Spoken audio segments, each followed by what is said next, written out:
자리에 나오신 여러분들을 진심으로 환영하고 축복합니다. 사도신경 들이심으로써 우리 신앙 고백을 하나님께 올려드리도록 하겠습니다. 전능하사 천지를 만드신 하나님 아버지를 내가 믿사오며 그 외아들 우리 주 예수 그리스도를 믿사오니 이는 성령으로 잉태하사 동정녀 마리아에게 나시고 본디오 빌라도에게 고난을 받으사 십자가에 못 박혀 죽으시고 장사한 지 사흘 만에 죽은 자 가운데서 다시 살아나시며 하늘에 오르사 전능하신 하나님의 우편에 앉아 계시다가 저리로서 산자와 죽은 자를 심판하러 오시리라. 성령을 믿사오며 거룩한 공예와 성도가 서로 교통하는 것과 죄를 사하여 주시는 것과 몸이 다시 사는 것과 영원히 사는 것을 믿사옵나이다. 아멘.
우리가 고백한 이 찬양의 고백처럼 우리의 모든 삶의 순간들이 은혜의 순간이 되게 하여 주시옵고, 정말 우리의 모든 순간이 주님의 은혜로 말미암아 된 것이고, 정말 주님의 은혜 없이는 우리가 살아갈 수 없음을 고백할 수 있는 우리 한 사람 한 사람이 될 수 있도록 하나님 함께하여 주시고 역사하여 주시옵소서. 우리는 연약합니다. 부족합니다. 그렇기 때문에 주님이 더욱더 필요로 합니다. 아버지, 이 고백을 우리가 우리의 삶 속에서 계속해서 되뇌이며 살아갈 수 있는 우리 모두 될 수 있도록 하나님 함께하여 주시옵소서. 이 모든 말씀 살아계신 우리 주 예수 그리스도 이름으로 간절히 기도드렸습니다. 아멘. 네, 오늘 우리 함께 살펴볼 하나님 말씀은 창세기 20장 1절부터 18절까지 말씀입니다. 창세기 20장 1절부터 18절까지 말씀입니다. 성경책 가지고 계신 분들은 함께 찾아봤으면 좋겠고, 또 계속해서 강조하지만 우리 필기하면서 서머리하면서 하나님 말씀 듣도록 하겠습니다. 창세기 20장 1절부터 18절까지 말씀 제가 읽도록 하겠습니다. 아브라함이 거기서 네게브 땅으로 옮겨가 가데스와 술 사이 그랄에 거류하며 그의 아내 사레를 자기 누이라 하였으므로 그랄 왕 아비멜렉이 사람을 보내어 사라를 데려갔더니 그 밤에 하나님이 아비멜렉에게 현몽하시고 그에게 이르시되 내가 데려간 이 여인으로 말미암아 내가 죽으리니 그는 남편이 있는 여자임이라. 아비멜렉이 그 여인을 가까이 하지 아니하였으므로 그가 대답하여 주여 주께서 의로운 백성도 멸하시나이까. 그가 나에게 있는데 누이라고 하지 아니하였나이까. 그 여인도 그는 내 오랍이라 하였사오니 나는 온전한 마음과 깨끗한 손으로 이렇게 하였나이다.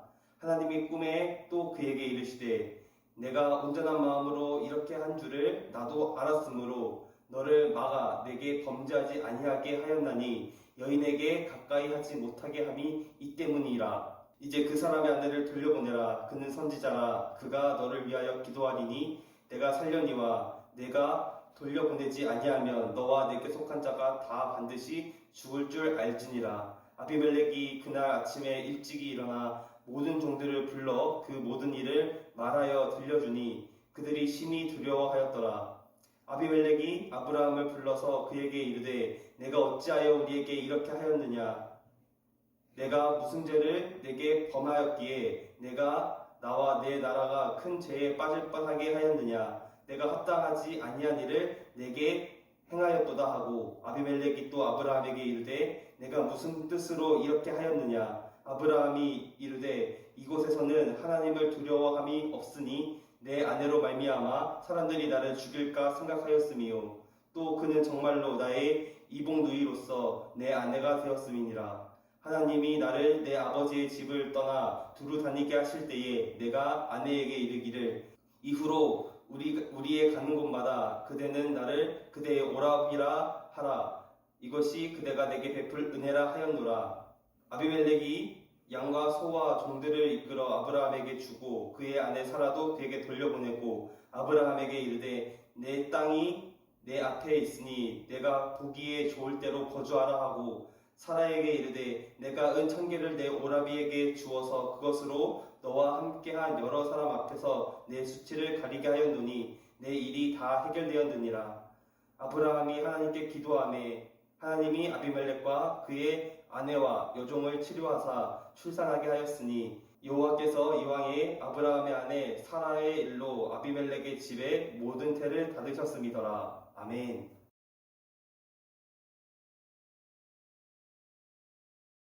네, 사랑하는 우리 중고등부 친구들 한 주 동안도 주님 안에서 평안하게 잘 지내셨나요? 우리가 대면에서 예배를 드리지 못하지만 이렇게 영상으로 계속해서 말씀을 나눌 수 있음이 얼마나 감사한지 모르겠습니다. 계속해서 날씨가 더워지다가 또 장마 소식도 있었고 또 날씨가 계속 왔다 갔다 하면서 여러분들이 많이 또 지치고 힘들고 할 텐데 그럼에도 불구하고 우리가 같이 힘을 내서 이 힘든 상황들을 잘 이겨내고 우리 친구들 공부도 열심히 하고 또 좀 있으면은 아마 시험 기간일 텐데 열심히 다 준비해서 좋은 성적, 좋은 결과 만들 수 있도록 우리 같이 노력하는 저와 여러분 되었으면 좋겠습니다. 오늘도 계속해서 우리는 아브라함이라는 인물에 대해서 배울 것입니다. 오늘 우리에게 주시는 하나님의 교훈을 배우기 전에 저번 주 있었던 말씀을 한번 같이 정리해보는 시간을 갖도록 하겠습니다. 저번 주에 핵심적인 사건이 하나 있었죠. 그것은 바로 소돔의 심판이었습니다. 우리는 이 소돔에 있었던 네 사람의 부류를 통해서 소돔에 나타난 하나님의 심판이 우리에게 어떤 교훈을 주었는지 살펴보았습니다. 다들 기억하시죠? 네, 기억하시리라고 믿고 우리 한번 살펴보도록 하겠습니다. 첫 번째 사람들은 소돔 사람들이었습니다. 이 사람들은 도덕적으로, 윤리적으로 타락했던 사람들이었습니다. 그리고 이 사람들의 모습을 통해서 하나님을 알지 못하는 죄인의 모습, 더 나아가 저와 여러분을 포함한 모든 인류의 죄성, 추악함을 확인할 수 있었습니다. 그리고 두 번째 사람들은 롯의 사위들이었습니다. 롯의 사위들은 하나님의 심판이 소돔에 있을 것이라고 경고했던 롯의 경고를 무시했던 사람들입니다. 그들이 이 말을 무시했던 이유가 무엇이었다고 했죠? 하나님의 심판에 대한 경각심이 없었고 그들의 평범한 일상 속에서 갑작스럽게 심판이 일어난다는 것은 말도 안 되는 것이었기 때문에 이 롯의 경고를 단순히 늙은이의 헛소리, 노망으로만 생각을 했었습니다. 그리고 그들은 결론적으로 일반 소돔 사람들과 다를 바 없이 하나님을 믿지 않았던 사람들이었습니다. 세 번째 사람은 롯의 부인이었습니다. 하나님의 은혜로 롯과 그의 가족들은 이 소돔의 심판으로부터 피할 수 있는 그런 은혜를 입었음에도 불구하고 하나님께서 명령하신 뒤를 돌아보지 말라는 명령을 무시한 채 롯의 부인은 뒤를 돌아보게 되었습니다. 그녀가 뒤를 돌아본 이유가 무엇이었다고 했죠? 바로 소돔 땅에 있었던 소돔 땅에 두고 왔던 자신들의 재산 그리고 소돔이 주는 안락과 평안을 그녀는 생각하고 그거에 대한 미련을 버리지 못하고 결국 소돔이 있었던 방향으로 고개를 돌리게 되는 것입니다. 그리고 그 결과 그녀 역시 하나님의 심판에서 벗어나지 못했습니다. 소금 기둥이 되어버렸죠. 마지막으로는 롯이 있습니다. 이 롯은 소돔 사람들보다는 선한 사람들이었을지 모르지만 그 역시 의인이라고 불리기에는 조금 어려움이 있는 사람이었습니다. 그럼에도 불구하고 그는 하나님의 심판을 피하는 은혜를 입었습니다. 그 이유는 롯이 의로웠기 때문이 아니라 롯이 그럴 만한 자격이 있기 때문이 아니라 바로 하나님의 의인이라고 여겨졌던 아브라함의 간절한 기도가 있었기 때문이었습니다. 이것이 우리에게 시사하는 바가 무엇이라고 했습니까? 이것은 유일하신 의인 예수 그리스도께서 우리를 위해 간구하시는 모습을 보여주시는 것이고 예수의 공로로 인하여 우리는 의인이 아니지만 의롭게 여겨지고 하나님의 자녀가 되는 권세를 얻었습니다. 그렇기 때문에 우리가 하나님의 자녀가 될 수 있었던 것은 우리의 공로가 아니라 오직 예수 그리스도의 공로, 예수님으로 인해 가능하게 되었다는 사실을 기억할 필요가 있다고 우리는 배웠습니다. 오늘 본문은 다시 아브라함의 이야기로 돌아오게 됩니다. 아브라함은 18장에서 마므레에 있었다고 했는데 오늘 본문의 시작은 그가 다시 자리를 옮겨서 그랄이라는 곳에 거주하게 되었다고 말하고 있습니다. 그 거리가 어느 정도인지 한번 사진을 통해서 한번 확인해 볼까요? 사진 나가고 있나요? 네, 이 정도의 거리였다고 합니다. 그런데 여기서 우리가 조금 중요하게 여겨볼 구절이 있습니다. 바로 2절 말씀인데 함께 읽어보도록 하겠습니다. 그의 아내 사라를 자기 누이라 하였으므로 그랄 왕 아비멜렉이 사람을 보내어 사라를 데려갔더니 아멘. 여러분 이 부분을 어디서 한번 보지 않았나요, 여러분? 너무 오래해서 기억이 안 날 수도 있지만 창세기 12장 10절 이하의 말씀을 보면 이 본문이랑 거의 일치하고 있는 본문을 볼 수가 있습니다. 즉 예전에 아브라함이 이집트로 내려갔을 때 상황이랑 너무 똑같은 것을 우리가 확인할 수가 있는 것이죠. 아브라함이 자신의 아내였던 사라를 자기의 누이라고 했기 때문에 이 소식을 들은 그랄의 왕이었던 아비멜렉이 사라를 아내로 삼으려고 데려간 것입니다. 그리고 그날 밤에 하나님께서는 아비멜렉의 꿈속에 찾아가셔서 아비멜렉에게 경고를 하십니다. 3절 말씀인데 함께 읽어보도록 하겠습니다. 시작. 그 밤에 하나님이 아비멜렉에게 현몽하시고 그에게 이르되 내가 데려간 이 여인으로 말미암아 내가 죽으리니 그는 남편이 있는 여자임이라. 아멘. 하나님께서는 사라를 아비멜렉으로부터 보호하시기 위해 직접적으로 아비멜렉의 꿈속에 나타나셨습니다. 이때 아비멜렉의 마음을 4절에서 5절 말씀이 잘 표현하고 있는데, 먼저 아비멜렉은 사라를 가까이 하지 않았고 애초에 아브라함과 사라가 서로 남매 관계라고 말했기 때문에 아비멜렉은 사라를 아무런 의심 없이 아내로 삼고자 했었고, 이를 가지고 하나님께 호소하고 있는 장면을 볼 수가 있습니다. 4절에서 5절 말씀을 잘 보면 아비멜렉이 하나님께 의로운 백성도 멸하시려 하나이까 라고 말하고 있고, 나는 온전한 마음과 깨끗한 손으로 하였나이다 라고 말하고 있는 장면이 있습니다. 이 부분은 아비멜렉이 악의를 가지고 이 일을 벌인 것이 아니라 정말 순전한 마음에, 순수한 마음에 사라를 아내로 삼으려고 했던 것 뿐이라고 말하고 있는 것입니다. 아비멜렉이 4절에서 말하는 의로운 백성이라는 말은 하나님께서 아브라함을 의롭게 여겨주시는 그 의로움과는 달리 도덕적, 윤리적인 의미에서 결백함을 의미한다고 볼 수 있습니다. 사실 하나님께서도 이 모든 상황을 잘 알고 계셨기 때문에 6절에서 7절 말씀을 살펴보면 하나님께서 아비멜렉의 온전한 마음, 즉 순수한 마음에서 사라와 결혼하려고 했던 마음을 알고 계셨기 때문에 꿈속에 찾아와서라도 아비멜렉이 잘못하는 것을 막으려고 개입하셨음을 볼 수가 있습니다. 더 나아가 하나님께서 아비멜렉의 꿈에 나타나신 것은 하나님께서 사라를 통해 태어날 이삭을 통해 이루실 하나님의 계획에 차질이 생기지 못하게 하기 위해서 막으신 것이었습니다.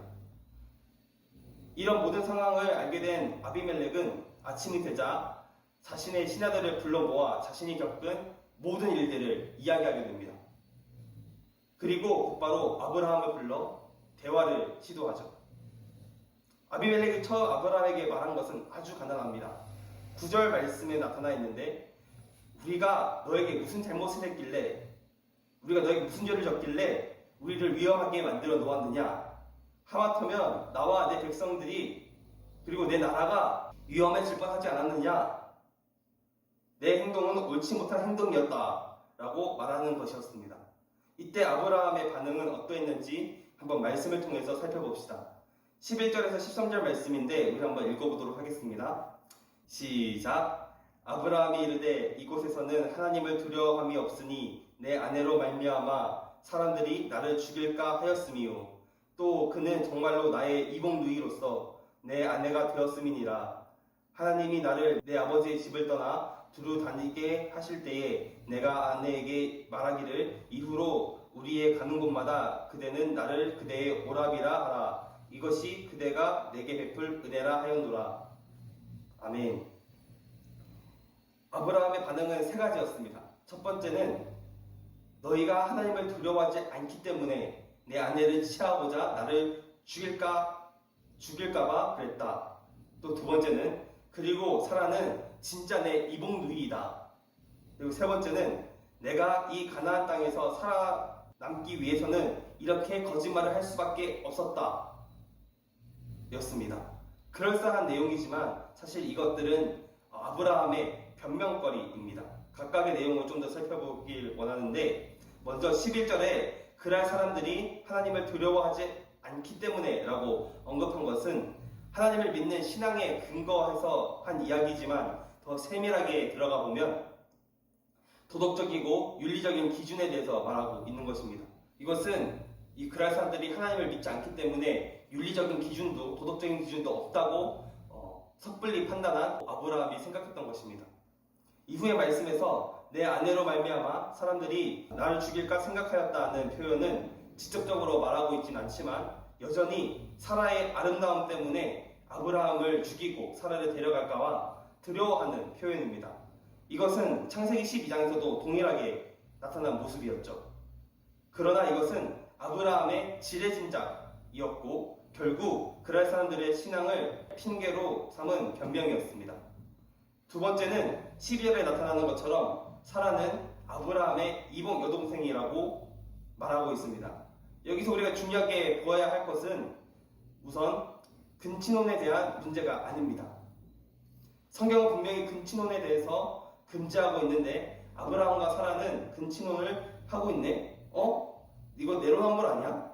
라고 말할 수도 있겠지만 정확하게 아브라함과 사라가 근친혼을 맺은 이유는 정확하게는 알 수 없습니다. 하지만 오늘 본문의 초점은 이 아브라함과 사라의 근친혼에 대한 문제가 아니라 아브라함의 변명에 있습니다.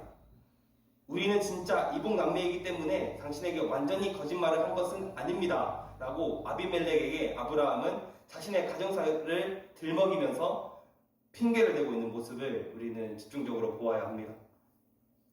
다음은 시선절에 나타난 내용대로 하나님이 나를 내 아버지 집을 떠나 두루 다니게 하실 때에 내가 아내에게 말하기를 이후로 우리의 가는 곳마다 그대는 나를 그대의 오라비라 하라. 이것이 그대가 내게 베풀 은혜라 하였었노라 라고 말하고 있는 부분입니다.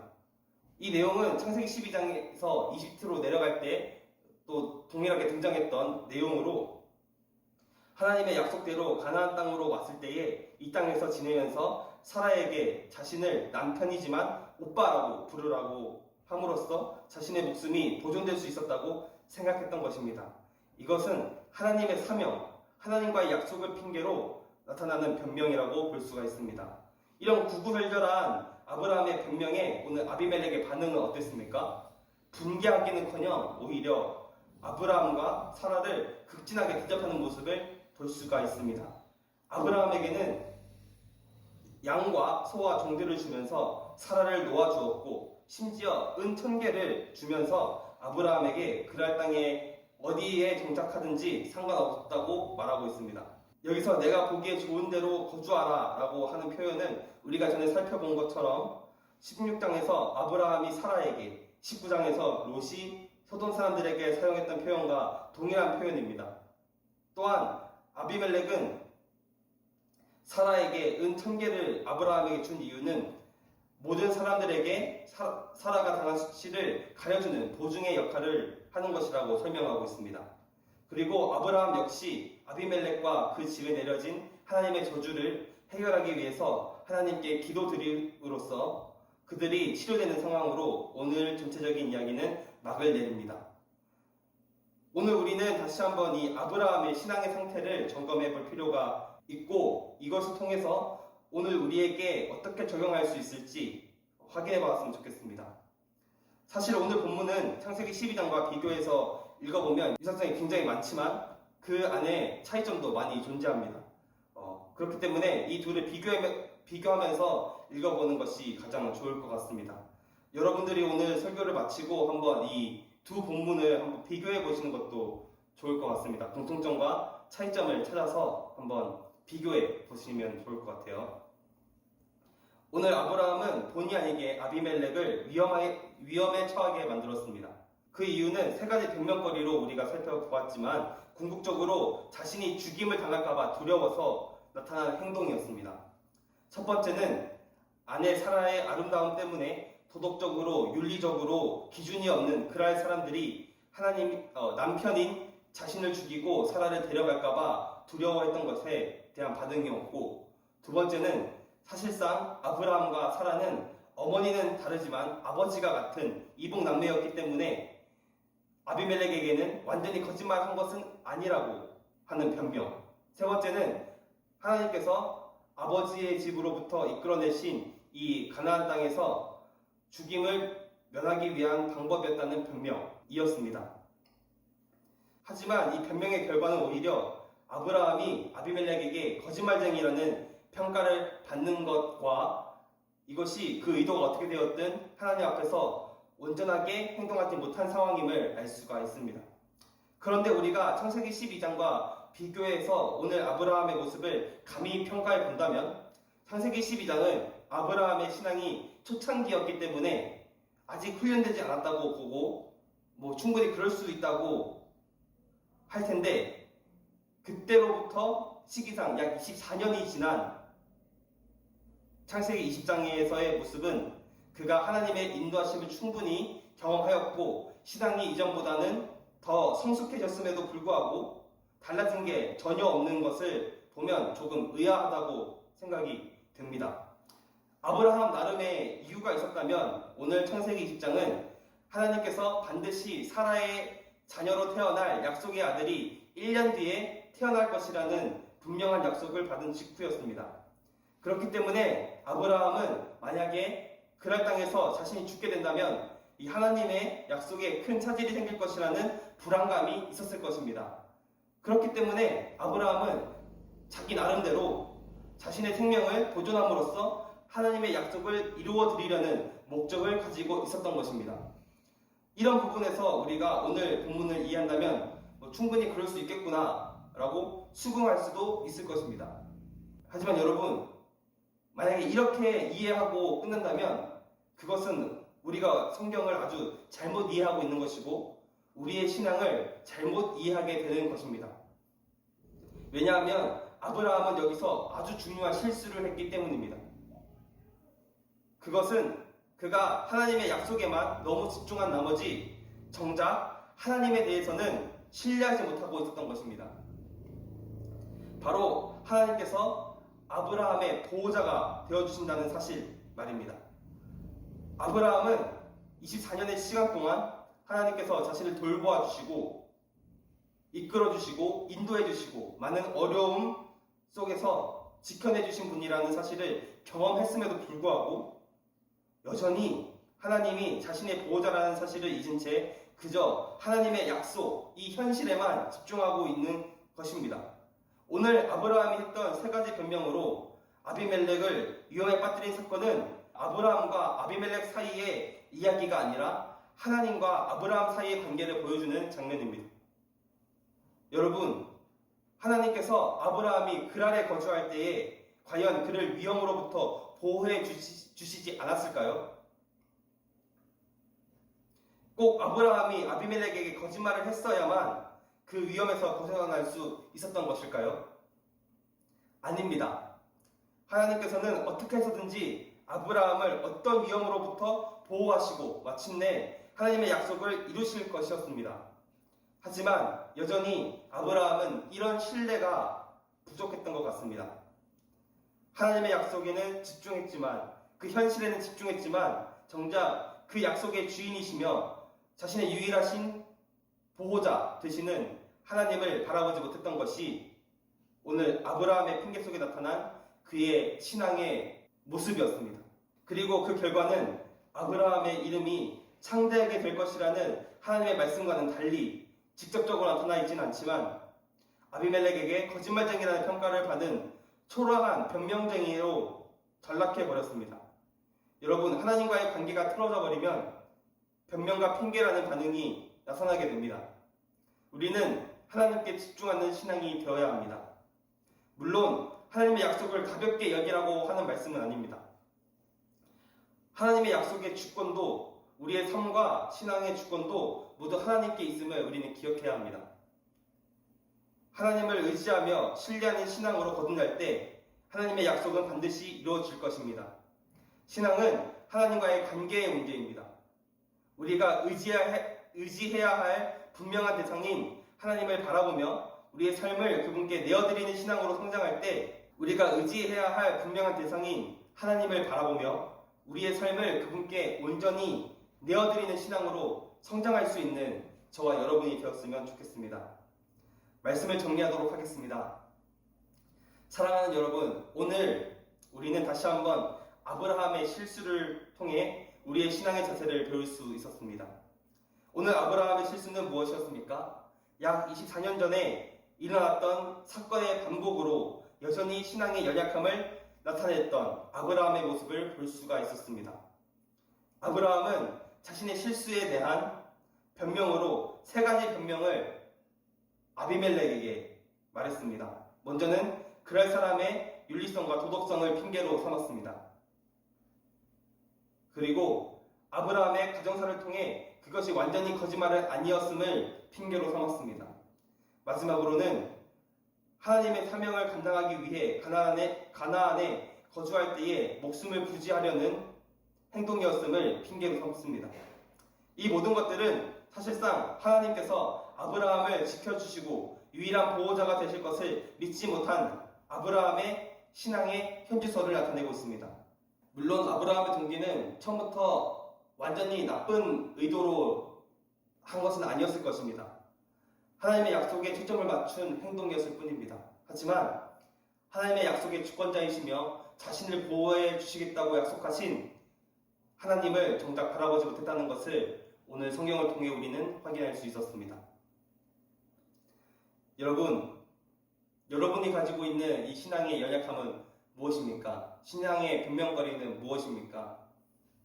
시험기간이 코앞으로 다가왔다고 예배를 타협하고 또 공부를 해야 되기 때문에 성경을 읽거나 기도하는 시간을 점점점 줄이고 있는 그런 모습들,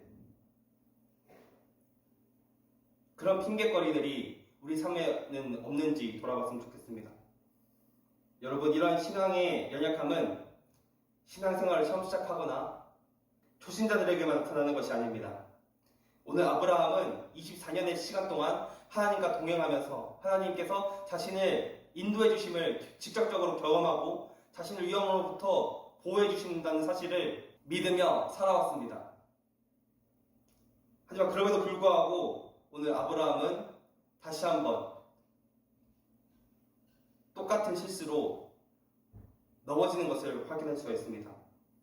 이것은 신앙의 연수가 우리의 신앙의 깊이와는 전혀 관련이 없다는 것을 보여주는 것입니다. 문제는 하나님과의 관계에 있는 것입니다. 매 순간 하나님과 올바른 관계를 맺으려는 삶의 태도를 통해 우리는 더 나은 신앙으로 나아가게 될 것입니다.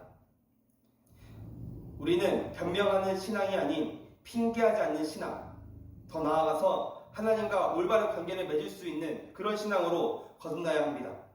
사랑하는 우리 중고등부 여러분, 바라기로는 우리 모두가 진정으로 하나님과의 올바른 관계 속에서 우리 신앙의 대상이 되시는 하나님을 신뢰하고 이 사실이 우리의 삶의 현실로 다가오는 참된 믿음으로 서는 저와 여러분 되기를 진심으로 소망합니다.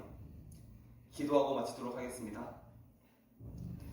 참 은혜가 많으신 주님 감사합니다. 오늘도 변함없이 우리를 사랑하셔서 자격 없는 저희를 주님의 자녀로 불러주시고 이곳 가운데 모이게 하심에 너무나도 감사드립니다. 비록 우리가 대면하여서 만나고 있지는 않지만 아버지 각자의 처소에서 하나님의 말씀을 들으며 또 하나님의 말씀을 또 나누며 기도하고 말씀을 듣고 묵상하는 시간들을 허락하시면 너무나도 감사드립니다.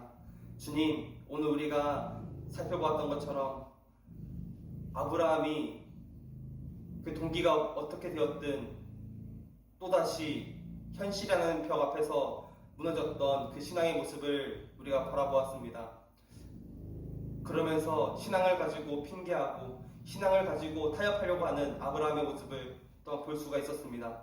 하나님, 우리의 삶의 모습 속에서는 그런 모습이 없는지 돌아봤으면 좋겠습니다. 정말 우리 가운데에도 아브라함과 같이 삶에서 타협하고 예배를 타협하고 경건을 타협하고 신앙생활을 타협하고 있는 것이 무엇인지 우리가 돌아보며 하나님, 우리가 타협하는 신앙으로 나아가는 것이 아니라 핑계와 변명으로 가득한 신앙으로 나아가는 것이 아니라 하나님과의 올바른 관계 속에서 핑계하지 않는 삶으로, 핑계하지 않는 신앙으로 거듭날 수 있는 아버지 우리 한 사람 한 사람 될 수 있도록 하나님 도와주시옵소서. 우리 연약합니다, 주님. 그렇기 때문에 주님의 인도하심이 필요합니다. 하나님, 우리가 매 순간순간마다 하나님께 매달리며 엎드리며 살아갈 수 있는 인생 될 수 있도록 하나님 함께하여 주시옵소서. 이 모든 말씀 살아계신 우리 주 예수 그리스도 이름으로 간절히 기도드렸습니다. 아멘. 주기도문으로서 예배 마치도록 하겠습니다. 하늘에 계신 우리 아버지여, 이름이 거룩히 여김을 받으시오며 나라에 임하옵시며 뜻이 하늘에서 이루어진 것 같이 땅에서도 이루어지이다. 오늘날 우리에게 일용할 양식을 주옵시고 우리가 우리에게 죄 지은 자를 사하여 준 것 같이 우리의 죄를 사하여 주옵시고 우리를 시험에 들게 하지 마옵시고 다만 악에서 구하옵소서.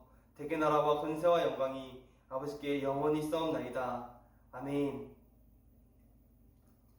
네, 오늘 예배도 이것으로 마치도록 하겠습니다. 여러분들 건강 조심하시고 코로나 조심하시고 더위 조심하시고 건강하게 우리 다시 만날 그날을 기억하면서 또 한 주를 기쁨으로 보낼 수 있는 저와 여러분 되었으면 좋겠습니다. 아까 설교 때 말씀드렸던 것처럼 한번 창세기 12장과 오늘 본문인 창세기 20장 말씀을 한번 비교해서 보았으면 좋겠어요. 그래서 어떻게 하지? 어떻게 할까요? 한번 그 공통점과 차이점을 정리해서 그것을 찍어서 전도사님한테 보내주시는 세 분에게는 제가 소정의 간식을 드리도록 하겠습니다. 네. 드리도록 하겠습니다. 아시겠죠? 네. 여러분들 많이 참여해 주시고 꼭 이렇게 해봄으로써 우리가 성경 말씀을 더 깊이 알아갈 수 있는 시간이 되었으면 좋겠습니다. 그러면 다음 주에 만나도록 해요, 여러분. 안녕. 안녕.